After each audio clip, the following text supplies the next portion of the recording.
Hello everyone, welcome to the Not So Dumb Idiot Podcast. Your gracious host Nico here again. This is our episode 102. Last week our topic was how to purchase a home, how to go through the steps of purchasing a home. So those who was with us, you got that information. And those who are new with us, there's that information. You can always go back. It's on our YouTube page, the Not So Dumb Idiot Podcast. It's also on Spotify and Apple. And we're very thankful for everyone who was with us. And I look forward to having the new guys with us as well. So again, topic of the day, credit and wealth building. This particular topic is something that we've thought about very hard, and we decided a lot of people need to know about it. This is one of the ones where we said it had to be early in the podcast. We can't let it take too long. We don't want it to drag, so we definitely wanted to hit on this as quickly as possible. Okay, again, so we're all aware of the coronavirus and what's going on in the rest of the world. We're located in Florida, for those who don't know, and we want to say again, all our nurses, doctors, firefighters, police officers, all our government officials that are out there, our fast food workers, our essential workers, our pizza delivery guy, everyone out there who's doing their part to make this time frame for us all a lot easier. And again, people, please adhere to the social distances, a big thing. I know a lot of people, would love to be able to be up and about like they normally would, but look at it. Take this time as a time to be better at something. Read a good book, watch a couple series on Netflix, Hulu, whatever it may be. It's one of those things where it sucks.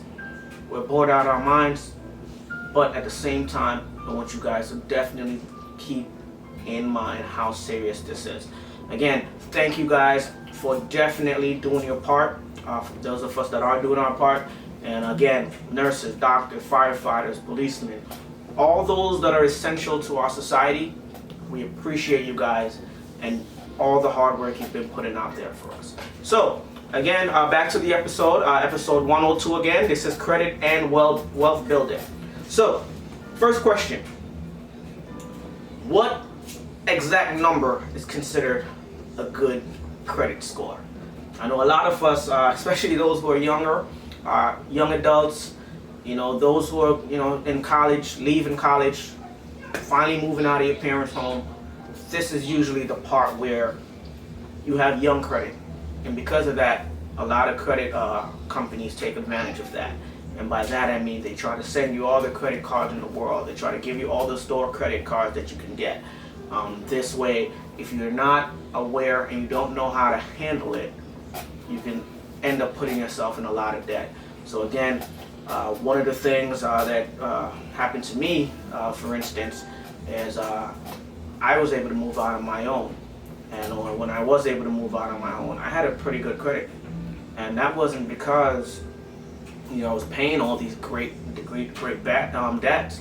What really happened was I had a young credit, so anything I did swayed my credit score a lot. Okay, and I did get hit. I got hit really bad at one point. During the hurricane, I believe it was Hurricane Matthews. A lot of people stopped buying houses. A lot of places shut down, and because of that, I was left stranded. I believe this was 2015-16. And that really hit us pretty bad. But we had to get back on it, work our butt off to try and become better at credit management. And here we are. So again, what's considered a great credit score, a good credit score? First of all, we all know that credit can range anywhere from 300 to 850. 300 to 850. Okay, and you got to keep in mind. All right, you can be in either of those range. It's really hard to be at the end of each spectrum. Very difficult to get an 850 credit score. It's very difficult to get a 300 credit score, but it is possible. So according to the FICO score range, you can find this on FICO.com, Credit Karma, Experian, any of these websites. They'll tell you that a fair credit score. Well, let's talk about a bad credit score. A bad credit score is anything below 580. They consider that a bad credit score. Okay, so anywhere from the 300 to 580 is considered a bad credit score. Okay, now anywhere between 580 to 669, or let's say 670 is considered fair credit. Okay, that means you have a fair credit score. Now, what's crazy about this is the percentage of people in America that have a fair credit score or a fair credit rating is only 17%. And it's kind of crazy to even think of it like that, because a lot of people don't really realize that. Okay, a lot of us are not always in that range of fair, good, very good, or exceptional credit score. Obviously, exceptional is anywhere from 800 to 850, but there's also a good amount of people in that range, and you're talking 21%. So that's not bad in itself. Now, let's say good. What is a good credit score? Anywhere from 670 to 739.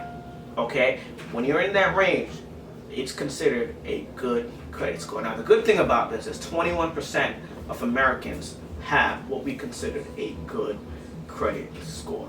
Okay, and anywhere from 740 to 799 is very good or great. But once you get above 800, you're now in what they consider exceptional credit range, meaning you can get mostly anything.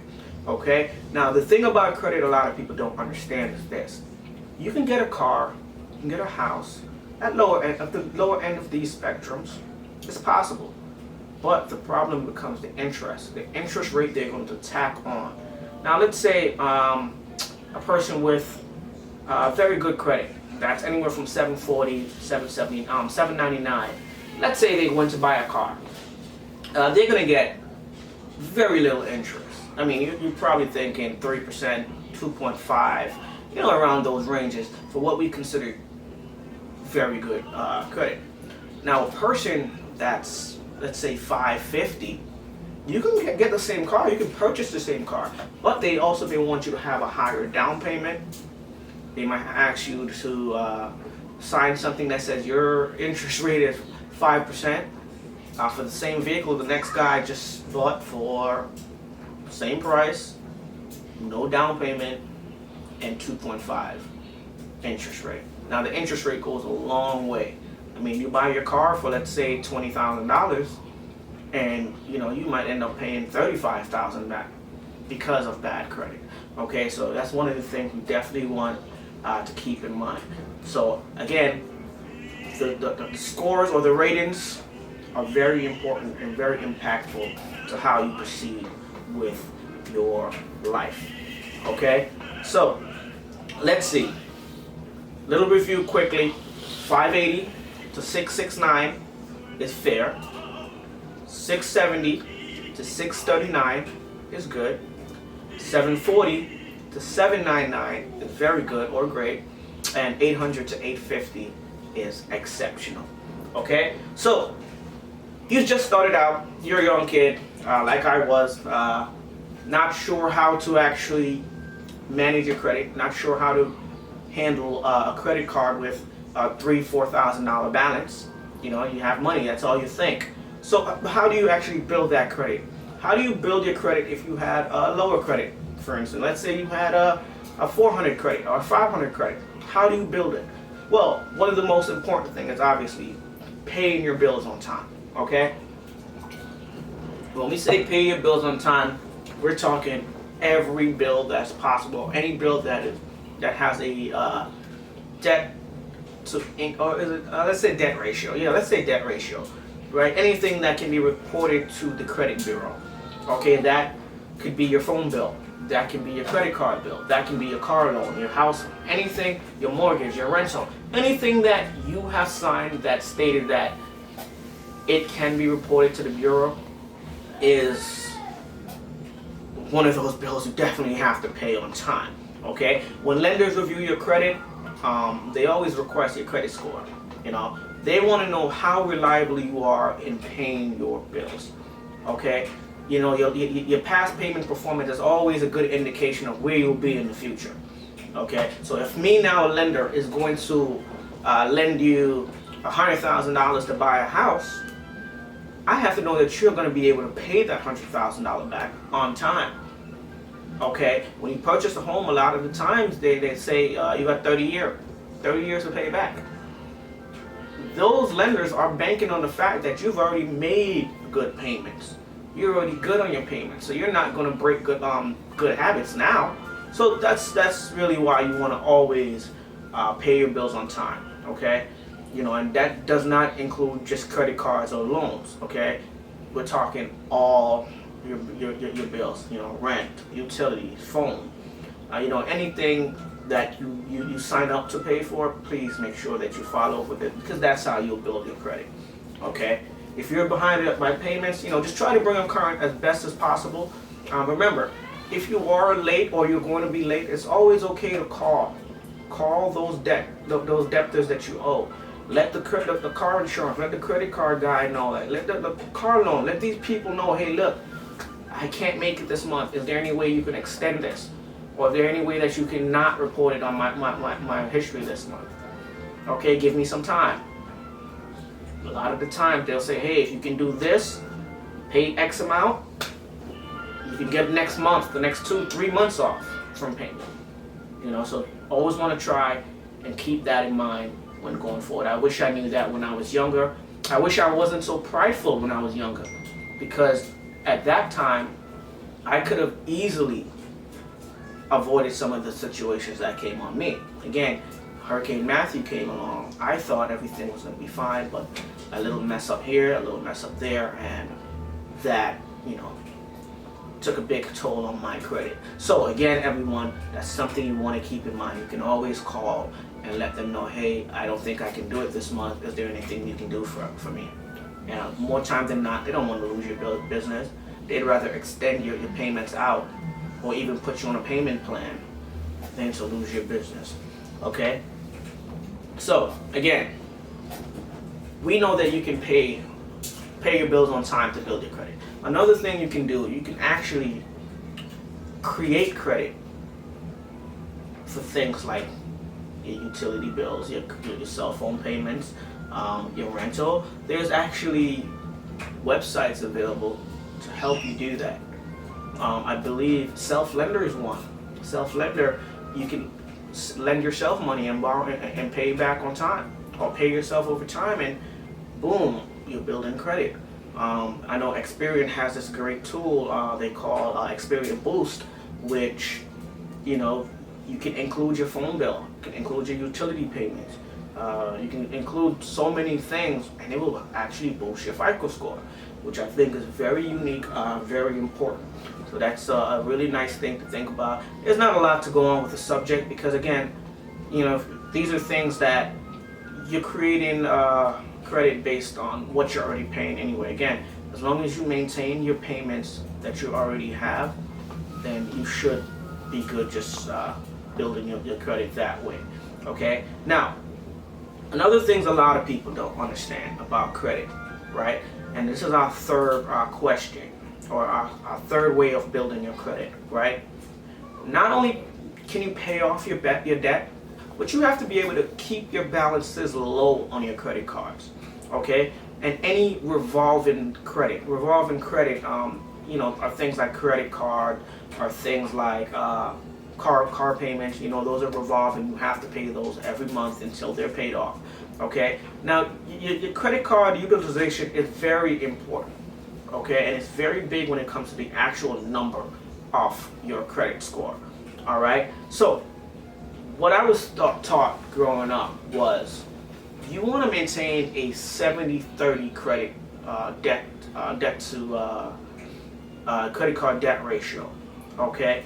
Now, the way this is let's say you have $1,000 on your credit card limit. You want to be able to maintain no more debt than $300 each month. Okay, so you want to keep that balance no more than $300. You don't want it to be $350. You don't want it to be $400. You want to keep it at $300. That means you have 70% of that credit line open. That's 70%. 70% is $700 off your $1,000. So that's one of the things you want to definitely remember to try to do. It's difficult. Again, we all have our problems, but look at it like this.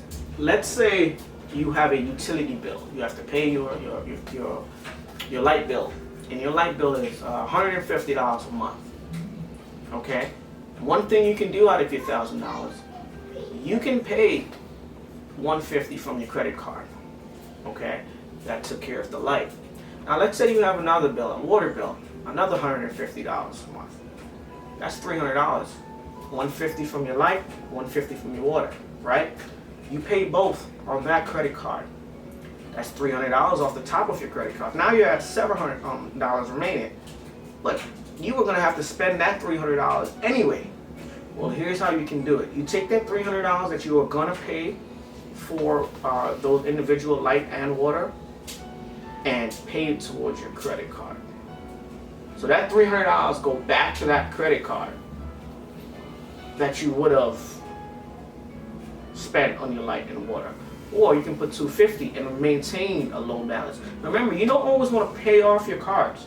You just want to keep the balance low enough so that they understand that you are maintaining your credit, okay, and that you are utilizing it correctly. All right. Now, a couple things that can help, okay? You can pay off your debt. You can keep your credit card balances low. But you can also become an authorized user in another person's account, as long as they are already credit responsible, okay? This has happened to me. I was able to actually jump on my mother's credit line because, again, my mother is very responsible with her credit. And that helped me. That boosted my credit a bit because she's constantly paying, because she's always taking care of her stuff. That helped me tremendously.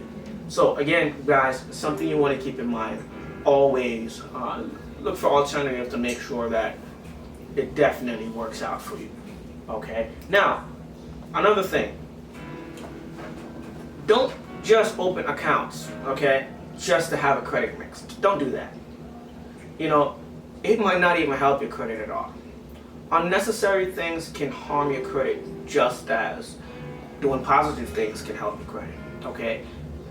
You can apply it for new accounts, but try to keep it, you know, certain accounts you open, you want to keep it so that it makes sense, all right? Now, I wouldn't say go ahead and open a bunch of store cards. That really doesn't do anything for you. That's unique to that store, okay? I'm not going to say go to Best Buy, go to Home Depot, and just take their card. But if it makes sense in the grand scheme of managing your credit, then by all means. But try not to open any random things, because again, there's certain things that can harm your credit, like inquiries. Those hard inquiries can really hurt your credit, and they stay on your credit pretty long. So definitely something you want to remember. Now, another thing, don't close your credit cards because you're not using them. That can hurt you as well, okay? As long as something is not costing you, you know, with unnecessary fees, annual fees, it's a smart strategy to actually have them open, because what it does, it grows your credit history, okay? It ages that credit, okay? You know, closing an account may increase your credit utilization ratio, but at the same time, owning credit or owning the same account for a longer time can actually do good for you. It can do a lot of wonders for you, okay? And try not to apply with too much new credit, as I mentioned before. That does stack up on your inquiries, and the more inquiries you have, the more problems you can have, okay? I see this a lot in real estate. A lot of people, you know, they open these credit cards, or they get these other loans, or these furniture they buy at stores, and they don't realize those inquiries stick, and they can see it, and when they do see it, it can cause an issue. So again, try not to open too much new credit, and try not to incur too much inquiry. Sometimes you can get an inquiry by getting denied just for actually applying, okay? So that's just one of the things we want to keep in mind going forward, all right? So over time it will go away, but hard inquiry, they say, remain on your credit for 2 years. That's a long time to have that on your credit. Now, our final thing in terms of maintaining your credit and building your credit, we want to say dispute anything that's inaccurate. If it's inaccurate, dispute it. Okay, you can always find what's going on with your credit. TransUnion, Equifax, and Experian all give your credit report on a monthly basis. I believe you can go to annualcreditreport.com and you can get your a copy of your entire report twice a year, so once every 6 months. That's amazing. Obviously, you should always be monitoring your credit, but that really helps in the grand scheme of things. Okay. Now, another one of the big questions we have is, are companies like Credit Karma accurate? And I'll tell you what's really interesting about that. In the real estate industry, a lot of people will say, "Hey, my credit says it's 750," and you're like, "Wow, that's great." But you see, when a lender pulls a credit, they pull FICO scores and things like that, and it's different credit number than Credit Karma or Credit Sesame or any one of these other credit apps.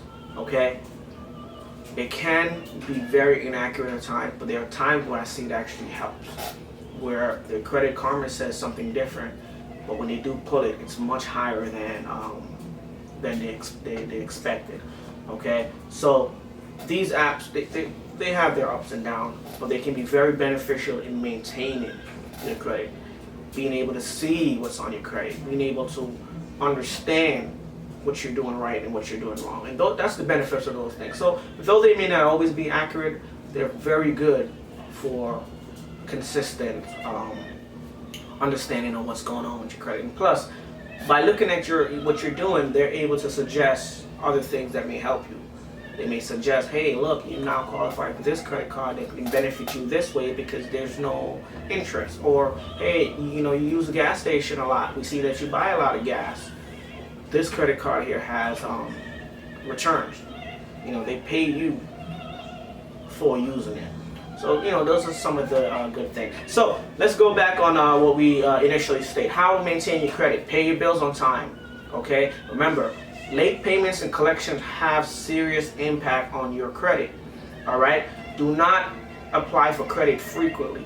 Okay? Those inquiries can last. Hard inquiries can last up to 2 years. Okay? Get increase in limits to your lower card. Right? This way, your debt to credit ratio is actually a little bit more attractive. So instead of that $1,000 card, you ask your bank for an increase. They give you a $1,500 card. Though it's your $300 a month on it is 30%. It's actually a lot less now that you've had your card increase. Okay, and just obtain enough credit to establish your history. Okay, you don't need 500 cards. You get a few, and just build history with those few. Okay, so I actually want to read an excerpt, and I mentioned to you guys about that interest rate issues that can happen when you have lower credit. I got one of a buddy of mine, Pierre, and he actually does credit repair for a living.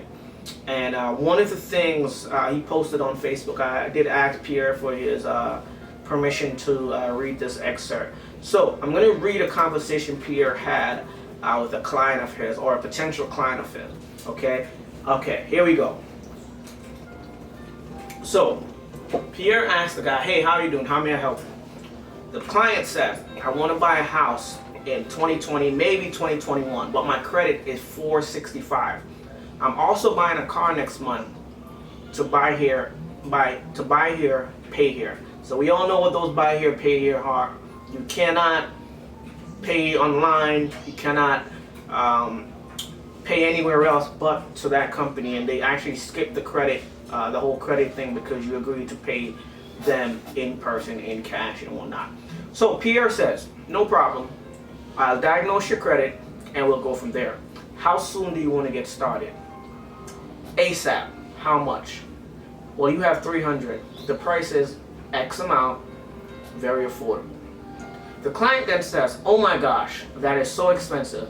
I can't afford that. I can't breathe. I didn't expect to pay over $100. Pierre said, "Oh, so you refuse to pay that, but you want to buy a house and a car. The car you will buy with the 465 credit score, you will have a 20% plus interest rate. 5-6 years maybe, you'll pay more than $4K to $8K in interest only. Plus, you'll have to put $3,500 down. Boost your credit will save you $1,000. My price is nothing compared to what you'll be saving. Also, 3% to 5% on mortgage depending on your credit. Let's say the mortgage would be $1,300 per month with okay credit, $1,000 with good credit. That's $300 times 12 months, which is $3,600 times 30-year mortgage. That's $110,000 in extra interest. Imagine that saved earning 7% over time. That's $500,000. Not to mention, with great credit, all type of insurance and other things will cost you less. Look at how much money you can save and turn around and invest it versus what I charge. By the way, that is really low compared to what others charge. Can I get back to you within the next month or 2 weeks? Yes, but by that time, it'll be $200 more. Okay, let's do it this Saturday, the client says. Pierre says, okay, Saturday. I'll slide a life insurance package in there as well. The family of that client, Pierre says, will thank me. I won't sell you. I'll just expose the truth to you. The end. So, as you guys see, just on the sheer credit difference from an okay credit to good credit to exceptional credit, there was a massive jump in the interest rate. Okay, and this is what we talk about when we say you want to build your credit. Okay, you want to have decent credit. You want to make sure that you are aware of what's going on, because saving $110,000 in interest on a 30-year mortgage, sign me up. Okay, I don't have time for the nonsense. And Pierre is going to have a sit down with us pretty soon, and he's going to get into these numbers. I guarantee you're going to like it. We'll revisit this much deeper a little bit in the future, but again, you can't beat that. Okay, just the sheer interest savings alone. Again, for those who have just visited us, this is the Not So Dumb Idiot podcast. Again, episode 102, and we want to thank you guys for joining us today. Again, Pierre had a great